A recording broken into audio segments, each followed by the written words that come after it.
I'm not sure about whether the king should apologize or not. That's not what I am about. But I'm about the society itself. Listening to some of your callers, they have not understood the impact that the colonial era and the slavery is having right up to today. Some of us work in public services, in the NHS. We have contributed, but we're treated with such contempt. And I think you have to feel it to understand the legacy of slavery and the legacy of the colonial era. It is just terrible. Janet, may I ask you Yes. for a favour? Yes. You sound to me like someone who's extremely articulate. I have somebody called Henry in Greyshot in Hampshire, another caller on the line. And I think you might be able to have an interesting conversation with him. And I'm wondering whether you would be prepared to try and persuade him out of his position. Are you willing to just take a quick conversation with Henry? So come on, I could take a conversation with Henry, but Henry has a position that one might not get him off. Well, let's to give it a go. Yeah? Come on, Janet. Henry in Greyshot in Hampshire. You just heard Janet there very powerfully describing the legacy of slavery and our attitudes towards those people that have come from former colonial territories. She's got a very good point, hasn't she? We feel the impact of slavery today in modern society. But the point I'm trying to make is where do you stop? We should be getting, as I said to your researcher, the Italian government should be paying reparations because of what the Romans did. The West African chiefs' descendants should be paying reparation because they, in turn, enslaved these people in the first place and sold them to the West. The fact of the matter is, and the same, with Germany, the pharmaceutical industry and the car industry should all be paying, if you take this argument to its logical conclusion, compensation for what they did during the Second World War.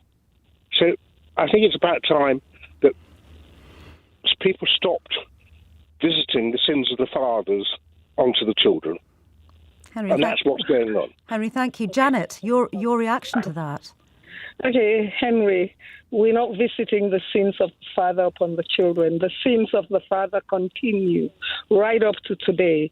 And I think you've got to feel the impact of what was done many, many years ago. You've never felt it, so you would not understand.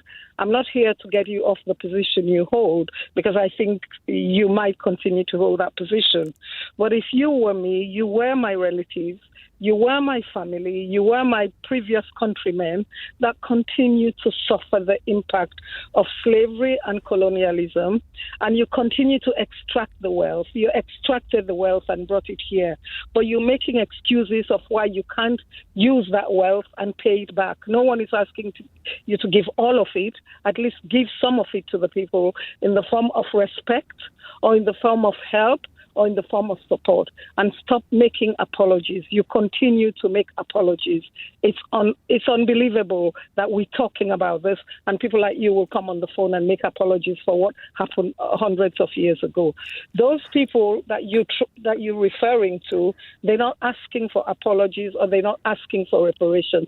I doubt if as much was taken from them as was taken out of the colonial countries and was taken out during slavery. I don't think as much was taken away from them. Henry, actually, Janet makes a very interesting point. It isn't that other countries are asking us to apologise. The question is, should we? No, because we haven't done anything ourselves. That caller who said that the taxpayer had paid money back to slave owners was absolute rubbish. The government borrowed money on the bonds market, and the taxpayers then had to pay those borrowed funds back. We paid compensation in those days, and we went on paying it until 2015. So the point I'm making, you've got to draw the line somewhere. Germany, after the First War, the circumstances which led up to the Second War were laid down because of the reparations orders through the Treaty of Versailles. Yes, but you didn't have 5 million. These are not analogous situations, Henry. You know that. Yes, You've got a better grip. You've got a much better grip of history than that, Henry. You and I both know that. We didn't have 5 million Germans enslaved and moved across the Atlantic to work as slaves in plantations that directly benefited some of the most established families of this country. Just one second, Henry. But thank you very much. I understand your position. Janet, final word to you before we have to end this hour. Well, we can't persuade Henry because I don't think Henry's being economical with the truth and not really interested in history.